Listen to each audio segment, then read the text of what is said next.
Hubungan kakak dan adik itu lucu. Waktu kecil, rasanya dunia hanya milik kalian berdua. Berantem sedikit, nanti baikan lagi. Rebutan makanan, nanti makan dari piring yang sama. Dimarahin orang tua, tapi tetap cari satu sama lain buat saling bela. Dulu, kalau ada yang ganggu kamu di sekolah atau di kampung, kamu tinggal panggil kakakmu. Dengan badan yang lebih besar dan suara yang lebih berani, dia berdiri di depanmu, melindungi kamu tanpa mikir dua kali. Bukan karena kamu benar atau salah, tapi karena kamu adiknya. Dan kamu juga pernah membela adikmu, walau dia jelas-jelas salah, hanya karena satu kalimat sederhana. Dia, keluargaku. Makan pun dulu sederhana. Kalau ibu masak tempe, semua makan tempe. Bukan pilih-pilih. Kalau cuma ada satu telur, dibagi jadi beberapa potong biar semua kebagian. Kalau bapak pulang kondangan bawa kotak makanan, kalian rebutan isi favoritnya. Tapi ujungnya tetap duduk bareng, makan sambil ketawa. Ada banyak momen kecil seperti itu, yang sekarang mulai terasa jauh. Karena saat sudah dewasa, dan masing-masing berumah tangga, hubungan itu diuji lagi.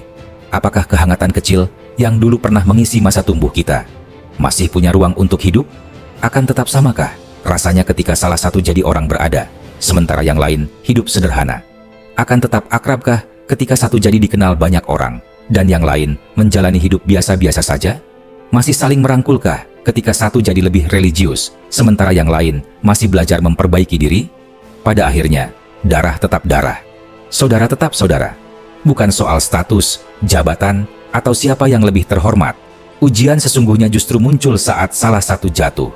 Saat hidup menghantam salah satu dari kalian hingga nyaris menyerah. Di titik itu, kamu akan benar-benar melihat siapa yang masih mau datang, siapa yang masih mau meraih tanganmu, siapa yang masih menyebutmu saudara, bukan beban.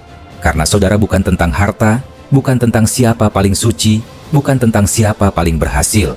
Saudara adalah tentang hati, tentang doa diam-diam yang mereka kirimkan untukmu, tentang bangga saat melihatmu maju, tentang tidak meninggalkanmu ketika kamu lagi di titik paling rendah.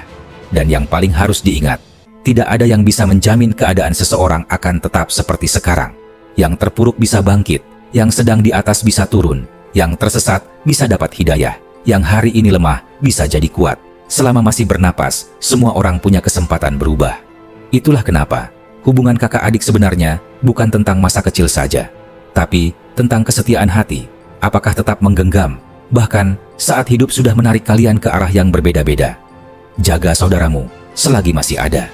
Karena suatu hari nanti, mungkin hanya dia yang akan menjagamu, meski hanya lewat doa yang tidak pernah terdengar.